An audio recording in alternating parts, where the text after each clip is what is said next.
we want to also bring you a very important conversation we had this morning with Her Majesty Queen Rania of Jordan. She's considered one of the most powerful women in the world.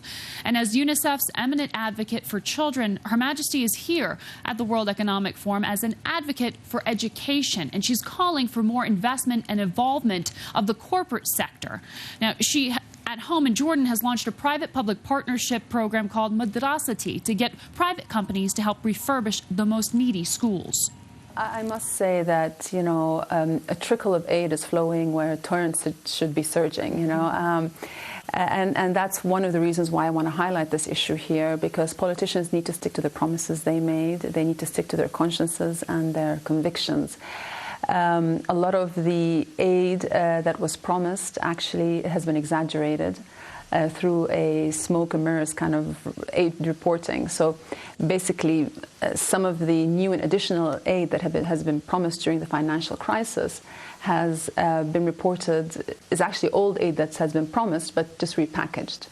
So I think we really need to double our efforts. What I would say about this is that cutting aid for education may save taxpayers in developed countries a few pennies, but it can cost the young children in developing nations their whole future. And in our economies, growth will return, people will get their jobs back, but you only have one chance at a childhood. Once you miss your chance to get an education, you're never going to recover that. And the converse is true. Once you have your education, then it's always going to be by your side and no one can take it away from you. So I think there's a moral as well as a business case for providing people with an education, why it should be a priority, and why I hope that the leaders of the G8 and others will continue to push forward and come through with the promises they made to deliver on education.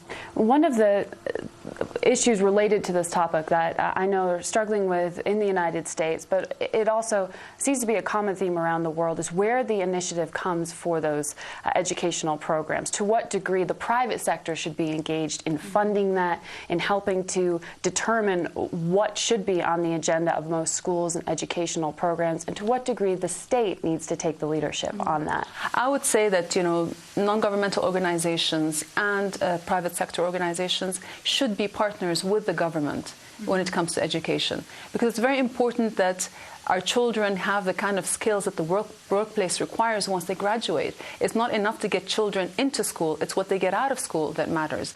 And increasingly, the business world today wants employees that are entrepreneurial, creative, adaptable, are very flexible and can keep ahead of very changing market trends. And to be able to get that kind of individual, you need a really good quality education and highly trained teachers.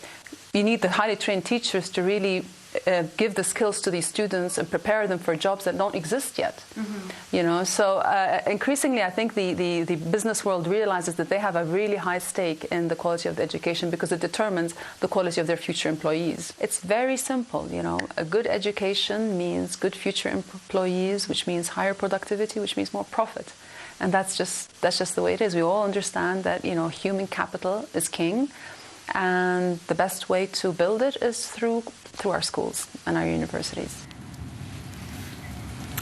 Her Majesty there talking about the need for investment in education and how the economic crisis has hurt some of those efforts. Before becoming Queen of Jordan, Rania was a banker at Citigroup. She also worked at Apple Computers, so bringing somewhat of a private sector approach to this as well. We're going to have more from my interview with her and a conversation about social media, how she's using that to further her cause. She's got 1.2 million people following her on Twitter, believe it or not.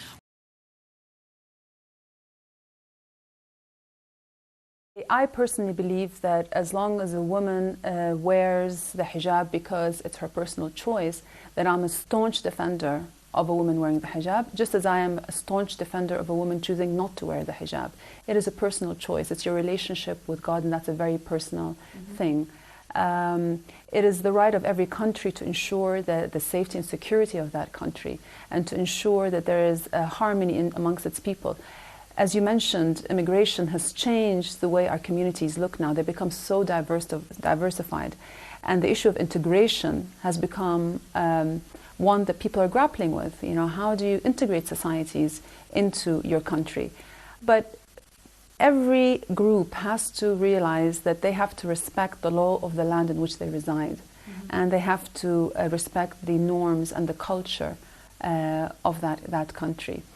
Not at the expense of their own, but there needs to be that kind of balance achieved, where you can preserve your personal freedom and you don't feel that you're being targeted, and you have equal rights and equal opportunities in the country in which you reside, but at the same time you give back to that country by respecting its laws, its norms, and its culture.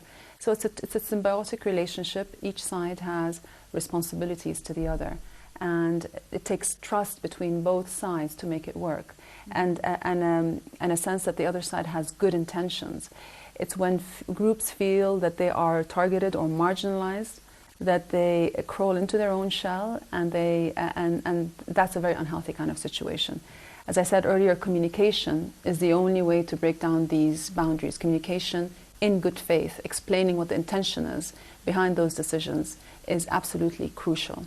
And you've been very active and proactive in getting your message out. You have a YouTube channel to talk about, as it's been reported, to dissipate some of the stereotypes about Arab and Muslim women. You also Twitter. I find that my virtual self can get closer to people more easily than my real self. I think people sometimes feel that they have to be a bit more formal with me or not really say what they really think. Social media also helps me in raising awareness about some of my issues and rallying support. So, for example, in education, I use my Twitter to just send messages about education that can educate people about education, really. And it really, really helps to get momentum behind a lot of the work that I do. I personally really enjoy it, and I feel like I'm part of a community. And more, I think we're seeing how social media is having an effect on the real world. So it's having, I think it's, online activism is trying to break out of its digital boundaries and have a real effect on the world. And we saw that, for example, in the aftermath of the earthquake in Haiti, where the twin forces of texting and Twitter meant that organizations like the American Red Cross in the first 2 days after the earthquake were able to raise more in donations than in the aftermath of Hurricane Katrina or the Asian tsunami.